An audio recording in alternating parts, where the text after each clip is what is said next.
गवण्याची सुरुवात करू की नाही? हा आवाज येऊ दे की नाही? हा तुम्ही सांगितलं तर खदलवी आणि तुम्ही जरी बोलवलं मी सांगताय म्हणून खदलवतो. जर तुम्ही बोलला तर निवशान निकम नक्की फोडलवतो. मायचा गाव बापाचं नाव डाल भात नालांचा ए वैदू साला इथं कोण नाही कोणचा. नंतर काय म्हणे बाई विशाल बुवा लक्ष द्या नाही तर तुम्हाला घरी पाठवेन. तुला खुटीला लटकवेन हे लक्षात ठेव. नंतर काय म्हणे आता बाहेर या माझ्या बारीत मी येणार आहे तुझ्या बारीत येऊन काय उडायला पाहिजे बरोबर नाही? बरोबर मी येऊन इथं काय नाचू तुझी बारी तू कर ऐक रे काय झक मारायची ती मार आणि जा ना तुला एवढं माझ्याशी काय दुखणार बरोबर की नाही? नंतर काय म्हणे गवळण कशी पाहिजे हटके आता हिच्या देतो टिंब टिंब फटके. मला बोलायला करू नकोस. नंतर काय म्हणे तो तो तो तो काना काय त्या गाण्याला मिनिंग आहे यमुने डोळेत गेला ना दिसला विशाल तो लांब ना खाली हलवतो श्याम ना. म्हणजे तो श्रीहरीला तिला श्याम श्याम ना असा म्हणायचंय तिला तिसरा कुठला श्याम ना नाही. मेले वासाडेचा देवावर पण तुझं लक्ष बरोबर आहे तो श्याम ना त्याच्यावर पण त्या श्याम नाव पण तिचं लक्ष त्याच्या नाही लातों का भूत है की नाही बातों से नाही मानताय. मी तिला सांगितलं होतं आयोजकांनी कार्यक्रम दिलाय त्याचा सोनं कर पण ही घाण करायची ती किरून गेली. पेटका चुलीत हातात दिल्यावर मला सांगा तुरीवाला बोलणार की नाही बोलणार? बरोबर नाही म्हणून काय सांगते बघ मी जास्ती काढ देत नाही ही माझ्यासाठी झटकी बत्ती गाणे अशी मी अशा हाताने लिहितो. तुझा आणि माझा तू शक्तीवाली मी तुरेवाला हे सामना हा गाजणार ग अग फटाकड्या वाजणार ग आज तुझ्या फटाकड्या वाजणार ग हे अशी गाणी लिहितो लक्षात ठेव. तू हे सांगू नकोस मला. तू जरा थांब ना बघतो किती हाय माझा लांब ना म्हणजे तो लांब होता यमुने डोईत बोलला होता जवळ नव्हता लांब होता. आणि वैदेही नावाची गवळण होती हे युगंधरामध्ये लिहिलेलं आहे. ही वैदेही नाही ती वैदेही. गवळणीच्या टायमात ही राधा काय सांगते वैदेहीला तू जरा थांब ना बघ हाय किती माझा लांब ना अगं वैदेही बाय कुठे का हाय छमक छली तेरे प्रेमा का राहिला मी दिवानी. अगं वैदेही बाय तू आता हातात धर माझा श्याम ना. आता तो कसा पाण्यात बुडल ना आता लहान पोराला तो श्याम होता मोठा झाल्यावर तो श्रीकृष्ण झाला आहे की नाही. तो आता काय सांगते तू माझा आता धर पाय नाही तर इथं बुडले तर त्याची आईस मला तरी शिवाय आली एवढाच विषय. आता माझी गवळण देतो मला काय जे सुचते ना ते रसिका मी लावी देतोय. मी काही लिहिलेलं नाही काय तोडका मोडका असेल ते लावी देतोय कारण का मला तेवढा वेळ नाही. माझे संगीतकार काहीतरी 7-8 दिवस कार्यक्रमाला लागले.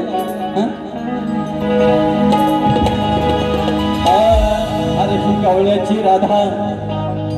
गवळ्याची राधा कानाच्या नादानं बिघडलेली आहे.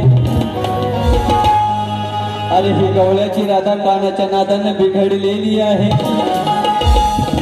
आणि हिची बंद तिजोरी मी उघडलेली आहे. अरे खरं सांगितलं तर हिची खालची घागर सडलेली आहे. अरे खरं सांगितलं तर हिची खालची घागर सडलेली आहे आणि जवळ घेऊ नका पोरांनो कारण हिची आधीच मी ठोकून फोडलेली.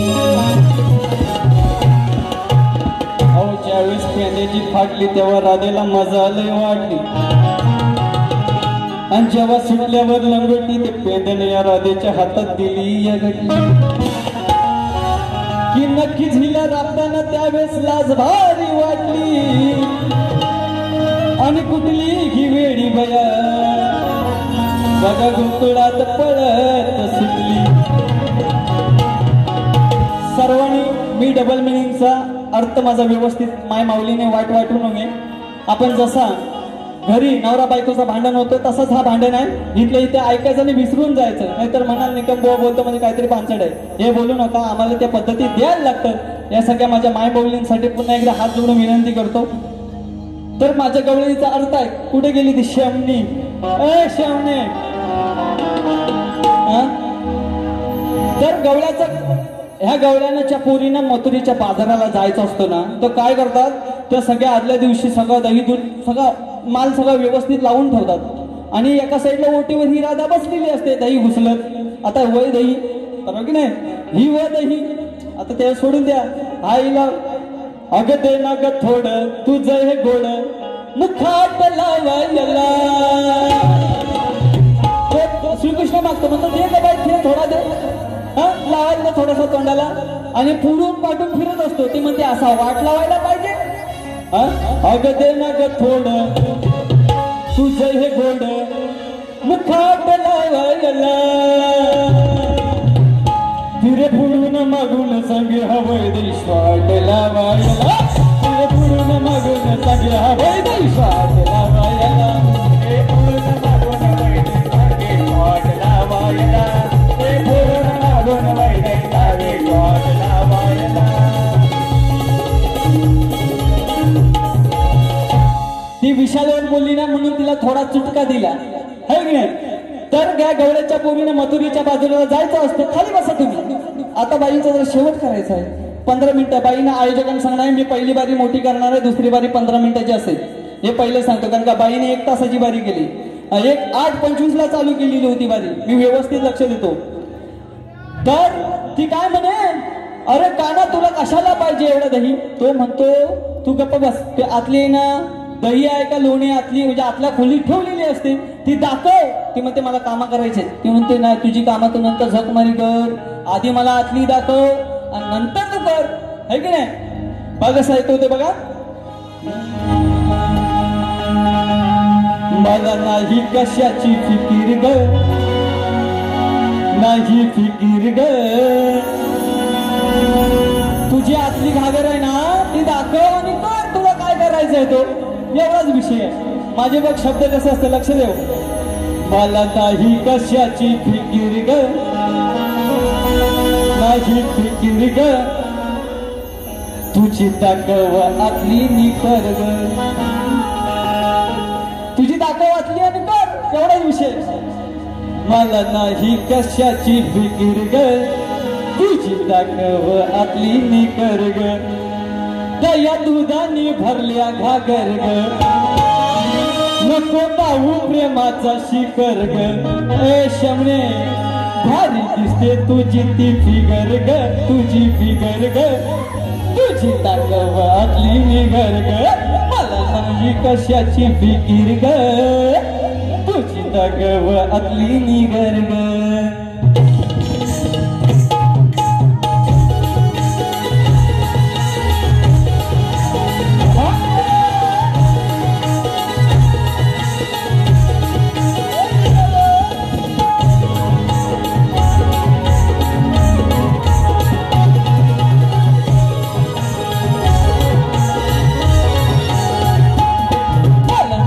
कशाची फिकीर ग, नाही फिकीर ग.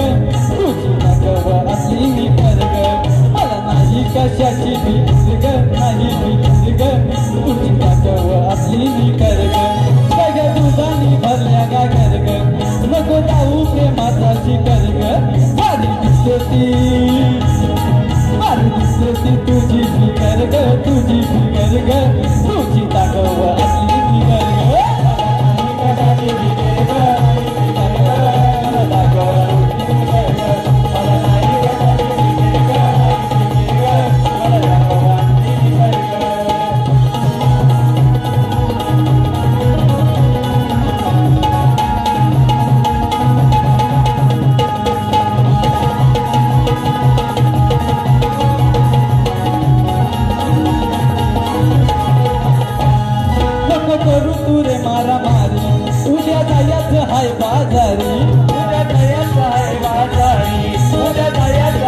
माताशी कर ग सगळ्या तुझानी भरल्या का घर ग नको जाऊ प्रेमाताशी कर ग आता नाही ग वारी दिसली तुझी फिकर ग तुझी फिकर ग मला दाखव वाटली फिकर ग